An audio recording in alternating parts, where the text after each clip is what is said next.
The middle class trap nobody talks about. हर महीने salary आती है, बिल्स भरते हैं, ईएमआई जाती है, थोड़ी शॉपिंग, थोड़ी सेविंग्स और फिर अगली सैलरी का वेट। अगर ये साइकिल तुम्हें फैमिलियर लगती है तो शायद तुम भी एक ऐसे ट्रैप में हो जिसके बारे में कोई ओपनली बात ही नहीं करता। The middle class trap. और सबसे शॉकिंग बात, इस ट्रैप में लोग इसीलिए नहीं फंसते क्योंकि वो कम कमाते हैं, बल्कि इसीलिए क्योंकि उन्हें पैसे के बारे में गलत चीजें सिखाई जाती है। आज हम समझेंगे ये ट्रैप क्या है और इससे बाहर कैसे निकला जा सकता है। सबसे पहले एक बात क्लियर करते हैं, मिडिल क्लास होना कोई प्रॉब्लम नहीं है। प्रॉब्लम तब होती है जब हम बिना सोचे एक ऐसी फाइनेंशियल साइकिल में फंस जाते हैं जो सालों तक रिपीट होती रहती है। इस वीडियो का पर्पस किसी को जज करना नहीं है, बल्कि उन हैबिट्स को समझना है जो फाइनेंशियल ग्रोथ को स्लो कर देती है। Part 1, the salary cycle. सोचो, सैलरी अकाउंट में आई, सबसे पहले रेंट या होम लोन, फिर electricity bill, internet, credit card, EMI, groceries और महीने के इन तक अकाउंट ऑलमोस्ट खाली।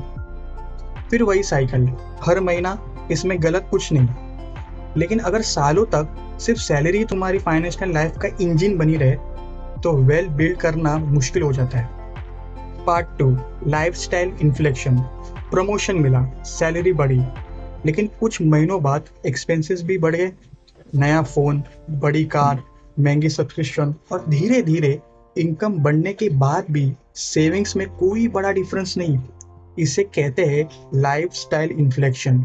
जितनी इनकम बढ़ती है उतनी ही लाइफस्टाइल भी एक्सपांड हो जाती है, और इसी वजह से कई लोग अच्छी सैलरी के बाद भी फाइनेंशियली स्ट्रेस रहते हैं। Part 3, asset versus liabilities.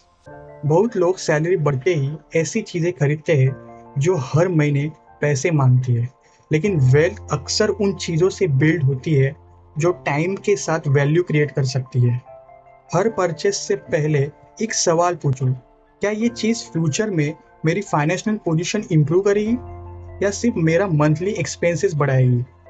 ये एक सिंपल क्वेश्चन बहुत बड़े डिसीजन बदल सकता है। Part 4, the biggest difference. Middle class और फाइनेंशियल इंडिपेंडेंट लोगों के बीच में सबसे बड़ा डिफरेंस सैलरी का नहीं, माइंडसेट का होता है। एक ग्रुप पूछता है, मैं और कितना खर्च कर सकता हूँ। दूसरा पूछता है, मैं अपने पैसे को और प्रोडक्टिव कैसे बना सकता हूँ। इसी डिफरेंस की वजह से टाइम के साथ फाइनेंशियल गैप बढ़ता चला जाता है। Part 5, escape the trap. तो सोल्यूशन क्या?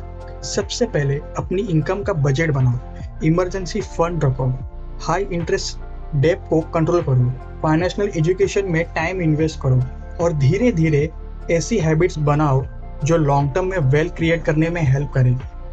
एक ही दिन में सब कुछ चेंज नहीं होगा, लेकिन हर स्मार्ट फाइनेंशियल डिसीजन तुम्हें इस ट्रैप से एक स्टेप बाहर ले जा सकता है। मिडिल क्लास ट्रैप किसी एक गलती का नाम नहीं है, ये छोटे छोटे फाइनेंशियल डिसीजंस का रिजल्ट है जो सालों तक रिपीट होते रहेंगे।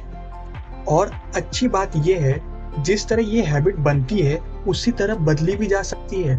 फाइनेंशियल फ्रीडम ओवरनाइट नहीं आती है, लेकिन हर स्मार्ट डिसीजन उस डायरेक्शन में एक स्टेप जरूर होता है। और शायद आज का ये वीडियो तुम्हारा पहला स्टेप हो।